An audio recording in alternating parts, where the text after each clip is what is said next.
want you to think about the last time you tried to impress someone you really cared about.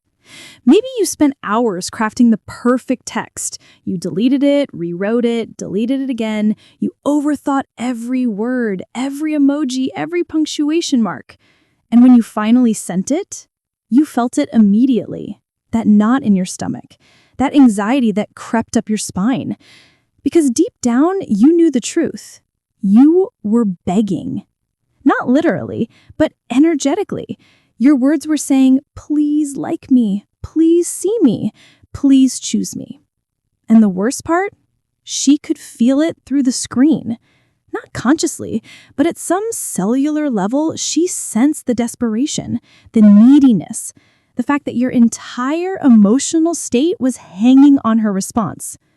And what happened next? Maybe she became distant, or she responded with less enthusiasm, or she got busy suddenly, or she said the words every man dreads. You're such a nice guy, but... And you're standing there confused, thinking, but I said all the right things. I was considerate, I was vulnerable. Why didn't it work? Here's what nobody tells you.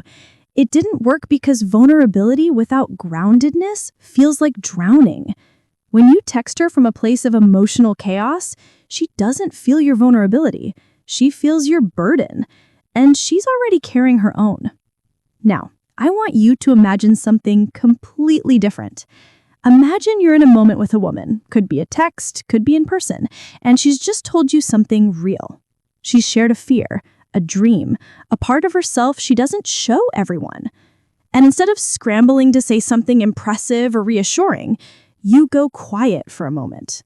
You look at her with calm eyes, and you say something so grounded, so respectful, so powerful, that the energy between you completely shifts. She leans in, not physically necessarily, but emotionally. Her shoulders drop, her eyes soften, because for the first time, she doesn't feel like she's being chased.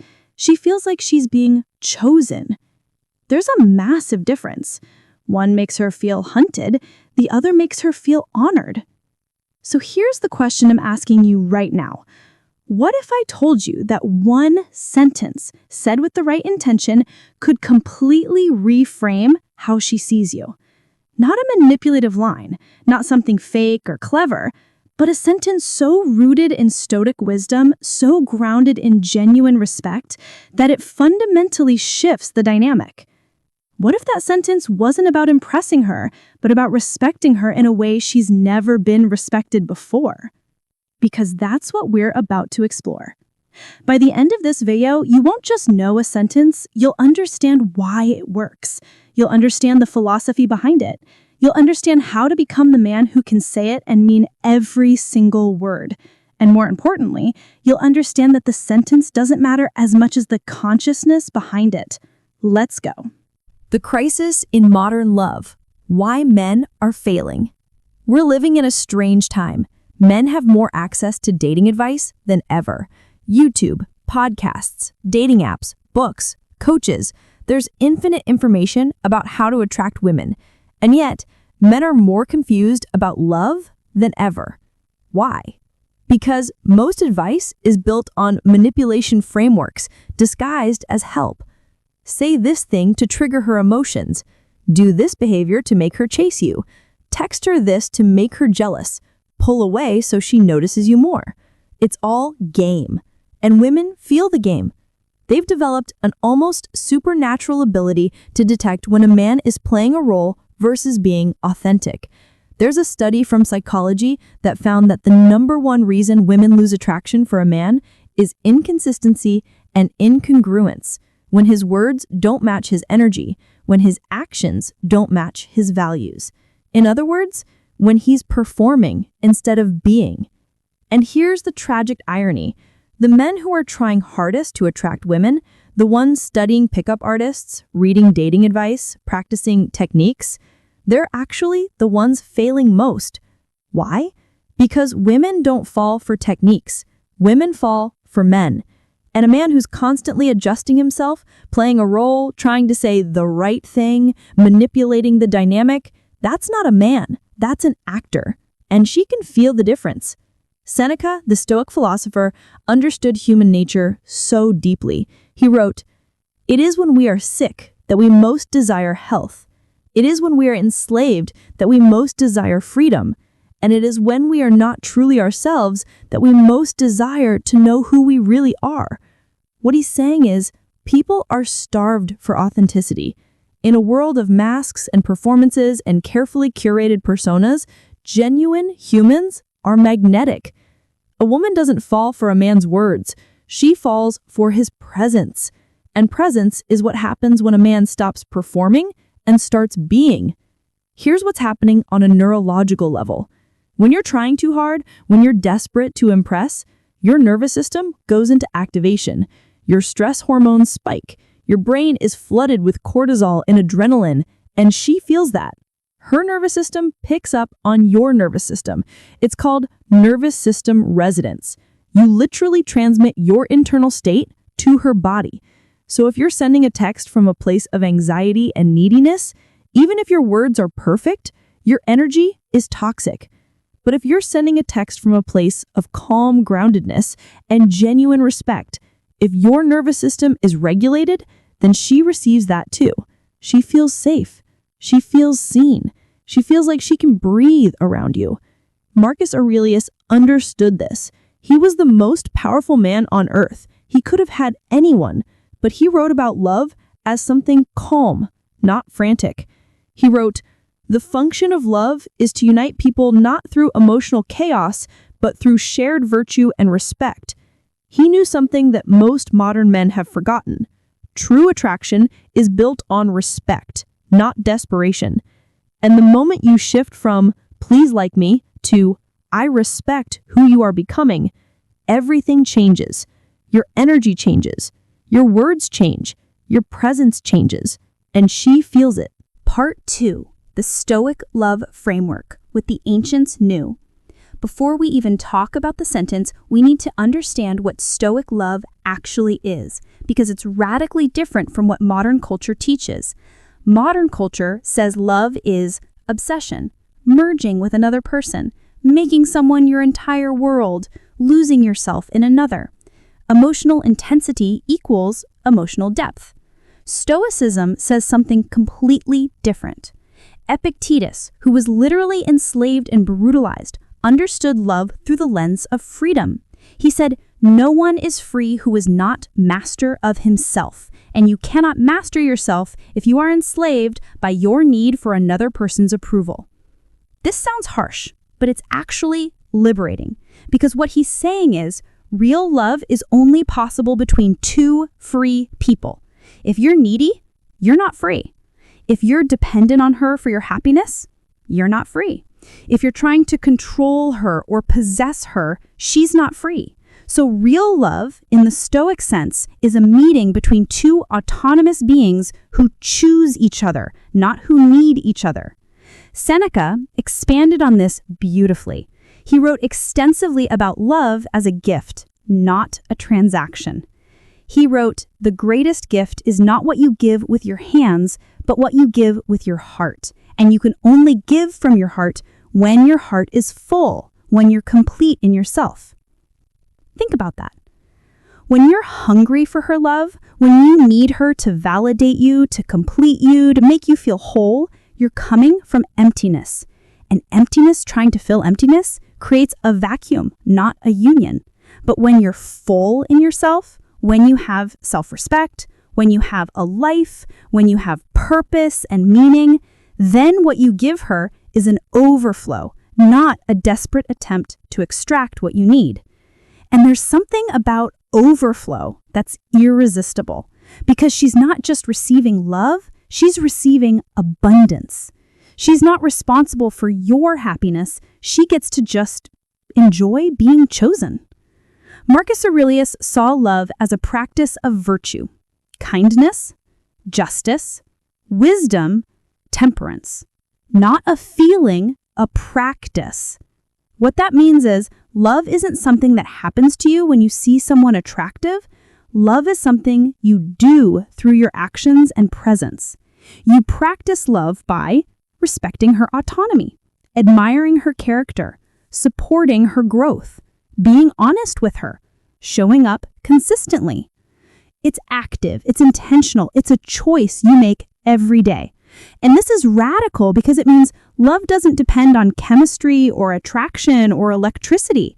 It depends on character, on whether you're the kind of man who chooses to love with integrity, even when it's hard, even when she doesn't see you the way you want to be seen, even when the relationship might not work out. Epictetus went even deeper. He said, "The greatest love is not the love that makes you feel good. It is the love that makes you become better. And the man who truly loves seeks to make his beloved better, not to make himself feel better." Do you feel the difference? Most men love for themselves, for how it makes them feel, for the validation, for the ego boost. But a Stoic man loves for her growth, her happiness, for her becoming the fullest version of herself. And when a woman feels that, when she realizes that you're not trying to extract something from her, but to add to her, she experiences love in a completely different way. She doesn't feel like she's being hunted. She feels elevated. She doesn't feel like she has to perform or be perfect. She feels free to be herself. And in that freedom, she naturally gravitates toward you because you're not a cage, you're a sanctuary. Part 3. The problem with most love sentences. Before we give you the powerful sentence, we need to understand why most love sentences fail. Because this is crucial. If you don't understand the principle, you'll deliver the sentence wrong, and it'll come across as creepy or needy or manipulative. Let me show you what doesn't work. Sentence type 1. The desperate plea. You're everything to me. I can't live without you. You're my soulmate. Why it fails? This sentence screams, I am empty without you. My entire emotional stability depends on you. You are now responsible for my happiness. On the surface, it sounds romantic. It sounds like love. But what she actually receives is pressure, burden, responsibility. She hears, if I lose you, I'll be nothing. And that's terrifying for her. Because now she has to wonder, if I leave, will he hurt himself? Am I responsible for his survival? Seneca warned about this explicitly. It is impossible to be truly happy if your happiness depends on another person, because that person is fragile, and one day they will disappoint you or leave you, and you will collapse. He understood that making someone your purpose is actually selfish, because you're making their well-being responsible for your well-being. That's not love, that's codependency. Sentence type 2. The compliment disguised as depth. You're the most beautiful woman I've ever seen. Your smile makes everything better. Why it fails? This seems harmless, even nice. But notice what it does. It reduces her to a feeling generator. Her value is what she makes you feel. And the moment she stops making you feel that way, when she's tired, when she's sick, when she's growing in a direction that challenges you, you'll lose attraction. She knows this. So she stops being herself. She starts performing the role of the woman who makes him feel good. And authentic connection dies. More importantly, this sentence has zero respect for her inner qualities, her character, her intelligence, her values, her growth. It's all surface. And women feel seen or unseen at the deepest level. When you're complimenting her appearance, you're saying, I see your body, I don't see you. Sentence type 3. The possessive frame. I want to be the only man you ever think about. I want to make you mine. Why it fails? This is about ownership, not love. And it's a form of manipulation that Stoics would find deeply offensive to virtue, because it's reducing her autonomy. It's saying, your thoughts should be controlled by me. You should belong to me. That's not love, that's tyranny. Epictetus taught that freedom is the highest good, and possession is the opposite of freedom. A woman who feels possessed doesn't relax. She becomes hypervigilant. She either rebels or becomes a shell of herself. Sentence type 4, the romantic cliché. You complete me. You're my better half. I was incomplete until I found you. Why it fails? This sounds poetic, but it's actually clingy.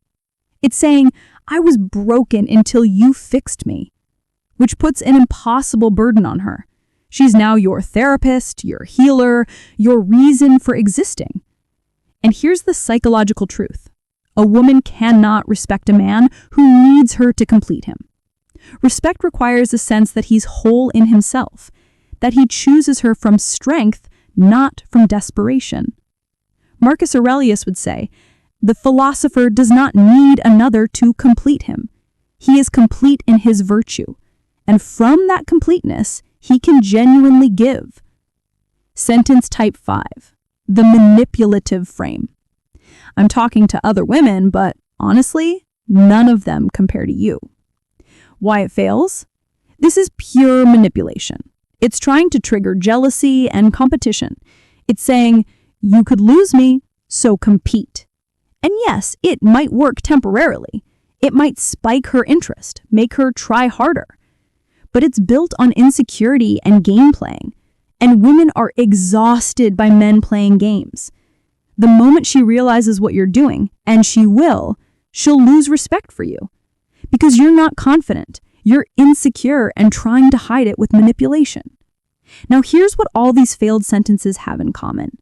They're all about what the woman does for you, how she makes you feel, what you need from her. They're all centered on your needs and your ego, not on her as an autonomous human being. And that's why they fail. Because women are not tools for your emotional regulation. They're not rewards for good behavior. They're not projects for you to complete. They're people with their own inner world, their own journey, their own becoming. And the moment you see her that way, not as a means to your happiness, but as an end in herself, everything changes. Part 4, the powerful sentence, the architecture beneath it. So here's the sentence that works. I'm drawn to the woman you're becoming, not who you were, not who you are right now, but the person you're building yourself into. And I respect that journey too much to try to control it. So I'm here to support it, but I'm not going to need it. Now, I'm going to break down why this sentence is powerful. And this is crucial, because if you don't understand the architecture, you won't be able to deliver it with conviction. Layer 1. I'm drawn to the woman you're becoming. Notice what this does. It immediately signals that you're not attracted to her finished product. You're attracted to her process. This is revolutionary because most men are attracted to who she is, but you're attracted to who she's becoming. Why does this matter? Because it means you see her as dynamic, not static, as someone actively growing and evolving. Most women are starved for this perspective. They're used to being seen as a finished good, judged for how they look now, how they behave now, what they offer now. But when you see her as becoming, you're saying, I see your potential. I see where you're heading. And I'm not just attracted to that, I'm inspired by it. Marcus Aurelius wrote about this. The mark of a philosopher is that he sees people not as they are, but as they are capable of becoming. Layer 2. Not who you were, not who you are right now. Why is this so important? Because it releases her from the prison of your expectations. It's saying, I'm not here to judge your past. I'm not here to demand you be perfect right now. You're in process. Most men are constantly evaluating women. Is she good enough? Does she meet my standards? Is she the right version of herself? And women feel that evaluation. They feel the judgment. They feel like they have to perform. But when you say, not who you were, not who you are right now, you're saying, I release you from judgment. And in that release, she can actually relax. She can be imperfect. She can be growing. She can be messy. And you're still here. That's safety. And safety is the foundation of attraction. Layer 3. The person you're building yourself into. This phrase is precise. Notice you didn't say the person you're becoming, passive, like it's happening to her. You said the person you're building yourself into, active, like she's the architect. This matters because it honors her agency. It's saying, I see that you have intention. You're not drifting. You're building. And I respect builders. Seneca saw humans as architects of their own character. He taught that we are not victims of circumstances, but builders of ourselves through our choices. When you use the phrase building yourself into, you're acknowledging that she is the architect of her own life. You're not trying to shape her. You're not trying to mold her into your ideal. You're recognizing that she's already working on her own transformation. And you want to stand beside that process, not interfere with it. Layer 4. I respect that journey too much to try to control it. This is the pivot point where the sentence goes from attraction to virtue. You're saying, I respect you. Not physically, not for what you do for me, but for who you're trying to become. And respect is what separates love from lust, connection from possession. Epictetus said, the essence of virtue is respect. Respect for yourself, respect for others, respect for the sacred in both. When you tell a woman, I respect your journey, you're elevating the entire dynamic. You're no longer asking, will you make me happy? You're asking, how can I honor your becoming? It's a fundamental shift in energy, and she feels it immediately. Because respect is rare. Most men are so focused on what a woman can do for them that they forget to respect her. But when respect is present, attraction deepens into something that lasts. Layer 6. To try to control it. This phrase is important because it explicitly rejects possession. You're saying, even though I'm drawn to you, even though I care deeply, I recognize that I don't get to control your path. This is Stoic acceptance at its finest. Because a Stoic understands that other people are not in your control. They never were, they never will be. Trying to control someone is not only futile, it's a violation of their humanity. Seneca wrote, the man who tries to control another person is like a man trying to hold water in his hands. The tighter he squeezes, the more it slips away. When you accept that you cannot control her, and you state this explicitly, something shifts. She stops feeling like she has to defend her autonomy, because you're already honoring it. Most relationships are built on implicit negotiation. I'll give you my freedom if you give me your freedom. But with this sentence, you're saying, you keep your freedom fully, and I'll keep mine. And maybe we'll choose each other anyway. That paradoxically makes her want to stay. Layer 7.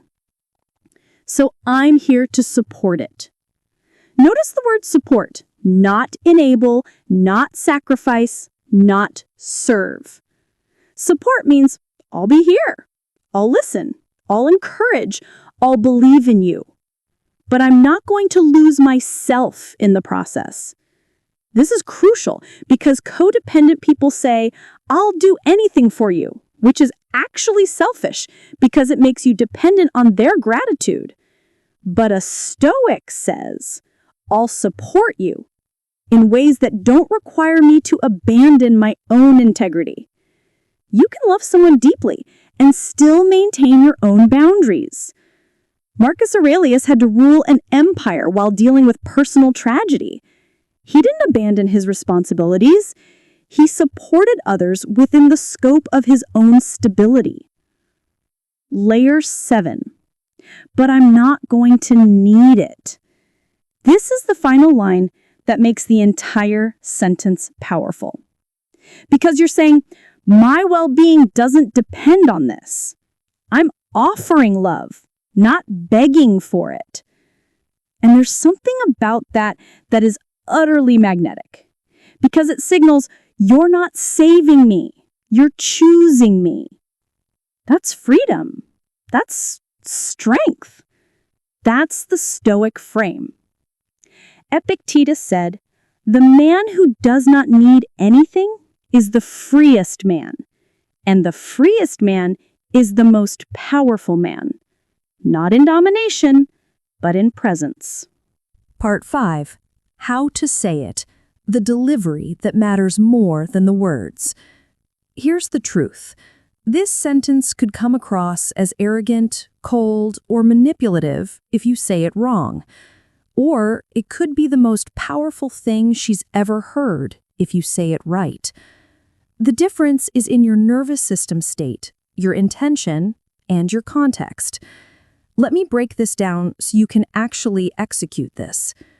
The nervous system state. Your body must be regulated. This is non-negotiable. If you're saying this sentence while your heart is racing, while you're seeking validation, while you're nervous about her reaction, she'll feel the incongruence. Your words will say one thing, but your energy will say another. And she'll believe your energy over your words.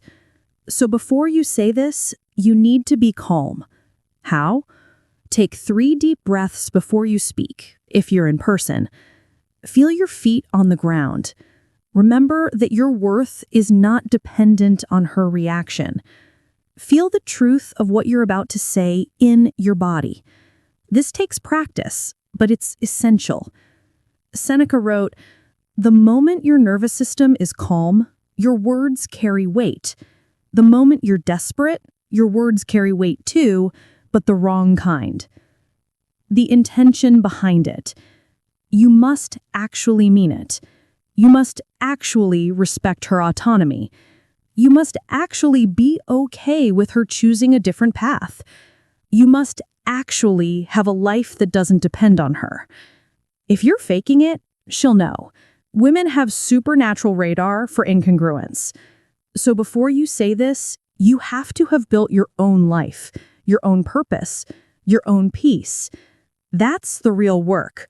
That's what makes the sentence land. The sentence isn't magic. The sentence just articulates who you've become. If you've done the work, if you have self-respect, if you have a life, if you genuinely respect her, then the sentence flows naturally. If you haven't done that work, the sentence will sound like a technique, and it'll fail. The context. You don't drop this on a first date. You don't text this. You say this in a moment of genuine connection, when she's shared something vulnerable with you, when she's told you about her dreams, her fears, her growth, when the energy between you is already intimate, not sexual, emotionally intimate. You might say it like this: "I've been thinking about what you told me earlier, about the person you're trying to become, the changes you want to make, and I realized something.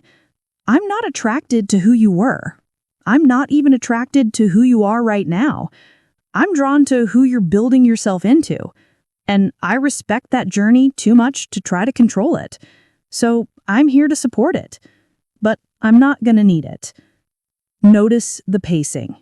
Notice you're not rushing. Notice you're being specific, referencing what she actually told you. Notice you're present, not performing. That's what makes it work. The silence after. This is crucial. After you say it, you shut up. You don't explain it. You don't laugh it off to lighten the mood. You don't ask for her reaction. You just sit with it. Because what she's experiencing right now is rare. a man seeing her, a man respecting her, a man not trying to extract something from her. That needs space to land. The silence is where the magic happens. Marcus Aurelius wrote about the power of silence. The greatest gift you can give another person is your full presence, and presence includes the silence where true understanding occurs. Part 6. What happens after you say it? Here's what typically happens when you deliver this sentence with real conviction. First response, immediate. She might get quiet. Her eyes might soften. She might look down for a moment. She's processing something that doesn't fit her usual experience. Most men approach her with neediness, with agenda, with strategy, but you just approached her with respect. That's disorienting, in a good way. Second response, hours, days later. She might reach out more. She might open up more. She might invest more. Not because you manipulated her, but because you created safety. And in safety, people naturally move closer. They don't have to defend. They can just be. The deepest response. Over time, she'll start mirroring your energy. She'll become more respectful of your journey. She'll stop trying to control you or change you. She'll honor your autonomy the way you honored hers. Because you modeled it. And humans learn through modeling. Seneca said, "The greatest gift is not a gift at all. It's a reflection. When you give someone respect, they learn to respect themselves." What doesn't happen? She doesn't become obsessed with you. She doesn't lose her independence. She doesn't wrap her life around you. Because that's not what the sentence invites. The sentence invites partnership, not possession, cooperation, not control. And that's actually better than obsession, because obsession fades, but respect can grow forever. Part 7. Becoming the man who can say it and mean it. Here's the real talk. This sentence doesn't work if you haven't done the internal work. You can't fake this level of groundedness. You can't perform this level of respect. Women are too perceptive. So if you're watching this thinking, I'll just memorize this and say it to make her fall for me, that's not going to work. But if you're watching this thinking, I want to become the man who can say this and mean it, then we're talking about real transformation. Here's what that transformation looks like. Step 1, reclaim your own life.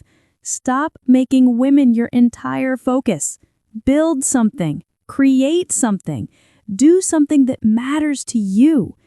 Get to the gym, read, learn something new, invest in friendships, pursue a goal. Because the moment you have your own full life, you're no longer desperate, and desperation evaporates attraction. Epictetus taught, "The man who builds a life of his own is the man who becomes attractive, not because he's trying to be attractive, but because he's naturally magnetic. He's complete." Step 2, learn to respect yourself. This is harder than it sounds. Most men don't respect themselves. They're constantly seeking external validation. But a Stoic learns to validate himself. He keeps his word to himself. He does what he said he'd do.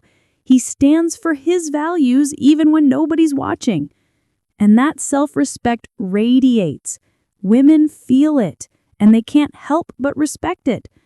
Marcus Aurelius wrote in his journal every night, not for anyone else, for himself, to maintain his own integrity. That discipline built his character, and his character made him magnetic. Step 3, develop genuine respect for women. Stop seeing women as objects to obtain. Start seeing them as humans with their own journey, their own struggles, their own becoming. Listen to them. Really listen. Understand their world. See their strength. Recognize their growth. and then you'll naturally feel respect for them. And then the sentence becomes true. It's not a technique, it's a reflection of how you actually see her. Step 4. Accept that you might not get what you want. This is the hardest part. You might say this sentence. You might do everything right, and she might choose someone else. Or she might need to focus on her own growth and can't be in a relationship. Or she might be dealing with her own trauma and can't show up the way you want. And if you're wise, you'll accept that. Not bitterly, but peacefully.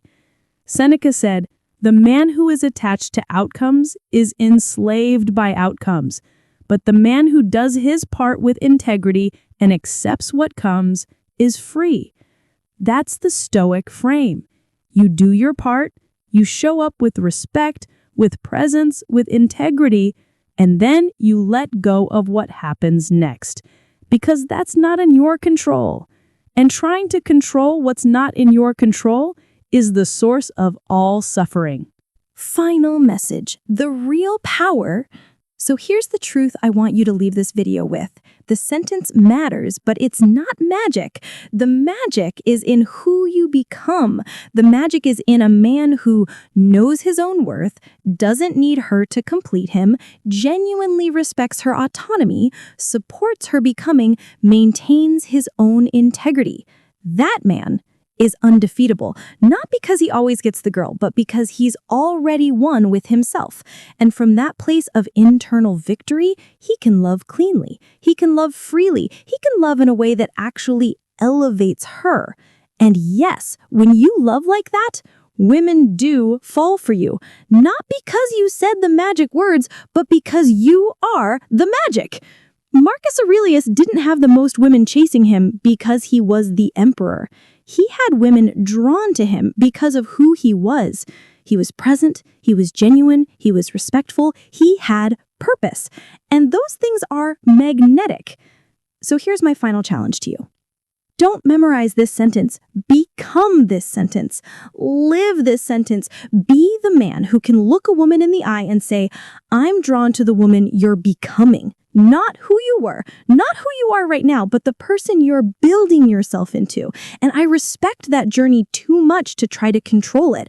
So I'm here to support it, but I'm not going to need it. And mean it with every fiber of your being. Because when you do, when you've actually built yourself into that man, she won't be able to fall for you. She'll already be falling. Drop a comment. What's one area of your life you need to build to become this man? Subscribe if this resonated, because we're going to keep exploring the Stoic path to genuine, authentic, powerful love. And remember, you don't get there by studying techniques. You get there by studying yourself, by building your character, by doing the internal work, by becoming someone worth respecting. And from that place, from that groundedness, that peace, that self-respect, love isn't something you achieve. It's something you naturally attract.